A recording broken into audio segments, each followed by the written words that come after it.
Astro healing universe से मैं आचार्य श्री करणपाल जी चौहान आज आप सभी लोगों को ये बताना चाहता हूँ कि किस तरह से कोई व्यक्ति समाधि की अवस्था में पहुँच सकता है।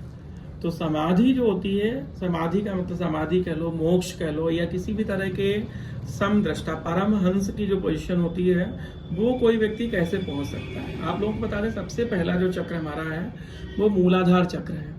और जो लोग मूलाधार पर जीते हैं या मूलाधार जिनका एक्टिव होता है वो पूरी तरह से पशुवत होते हैं। मीन्स जानवरों में और उस व्यक्ति में कोई अंतर नहीं है। भूख, प्यास, सेक्स, नींद, भोग, संभोग, इस तरह की स्थितियां ही उस व्यक्ति के साथ होंगी जिसका केवल मूलाधार चक्र एक्टिव है, या जो व्यक्ति केवल मूलाधार चक्र पर ही जी रहा है या मूलाधार तक ही उसकी एनर्जी केंद्रित हो रही है। दूसरा जो हमारा चक्र है वो चक्र स्वादिष्ठान चक्र है। तो स्वादिष्ठान चक्र पर जो व्यक्ति जीता है तो वो इंजॉयमेंट एक जीवन में उसके रहता है, आनंदमय जीवन होता है, लेकिन वो कहीं ना कहीं भोग विलासपूर्ण ही जीवन पूरी तरह से होता है। तो अगर आप भोग विलासपूर्ण जीवन जी रहे हो तो आप समझ जाओ कि आप जो है दूसरे चक्र पर केंद्रित हैं, आप जो है स्वादिष्ठान चक्र पर केंद्रित हैं, सैक्रल चक्र पर केंद्रित हैं। अगर आप एक इंटेलेक्चुअल पावर हैं, आप बौद्धिक क्षमता आपकी अच्छी है और बौद्धिक स्तर पर जी रहे हैं, तो आप ये समझ लो कि आप जो है मणिपुर चक्र, सोलर प्लेक्सस पर आपकी एनर्जी है और मणिपुर चक्र पर आप केंद्रित हैं और उसी की ऊर्जाओं से आप जी रहे हैं। तो इंटेलेक्चुअल पावर जो होती है वो मणिपुर चक्र से होती है। अगर आपको पूरी दुनिया से प्यार है, सबको समदृष्टि देख रहे हो, सभी से प्यार कर रहे हो, किसी के अच्छे बुरे कहने से बहुत ज़्यादा फर्क नहीं पड़ता है, तो आप ये समझ जाओ कि आप अनाहत चक्र के लेवल पर चौथे चक्र पर जी रहे हैं और आपकी जो ऊर्जा है वो चौथे चक्र तक आ चुकी है।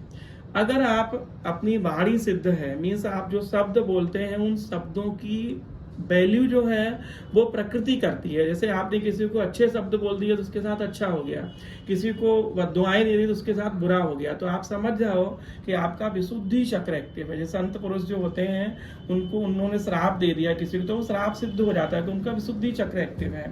अगर उन्होंने कुछ वरदान दे दिया तो वरदान सिद्ध हो जाता है। प्रकृति को भी वही करना पड़ता है जो उन्होंने बोल दिया, क्योंकि उन्होंने विशुद्धि चक्र को एक्टिव कर लिया है।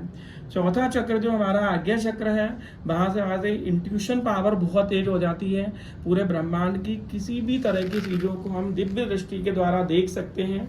जैसे आप लोगों को बताएं, कहीं भी हम बैठते हैं तो माँ भगवती दुर्गे माता के आशीर्वाद से उस घर की, उस व्यक्ति की सभी चीजें जो भी उसके बारे में हमें जानना होता है वो सारी चीजें एक टीवी स्क्रीन के तरह हमारे सामने चल जाती हैं। तो आप समझ जाओ कि हमारा आज्ञा चक्र जो है वो एक्टिव है और हमारी ऊर्जा जो है वो वहां तक आ चुकी है। अब जो आखिरी चक्र है, जो सिर है, वहां चोटी जहां होती है, वो चक्र होता है सहस्रार चक्र, क्राउन चक्र। तो जिन व्यक्तियों की ऊर्जा क्राउन चक्र तक आ चुकी है तो निश्चित रूप से वो व्यक्ति जो है समाधिस्थ हो चुका है, उस व्यक्ति की परमहंस वाली पोजीशन आ चुकी है, उस पे दुनिया के किसी भी चीज का कोई असर नहीं है, वो समदृष्टा है और वो व्यक्ति अपने जीवन को बिल्कुल ईश्वर से भी भगवान की तरह, भगवान ही बन जाता है वो व्यक्ति। इस तरह की पिनियल ग्रंथ जो है उसमें स्रावित होने लगता है लिक्विड, और वो व्यक्ति समाधिस्थ हो जाता है, परमहंस हो जाता है और किसी भी दुनिया की चीज की उसको न तो कोई चाह रहती है और न दुनिया की कोई भी चीज उससे दूर रह पाती है।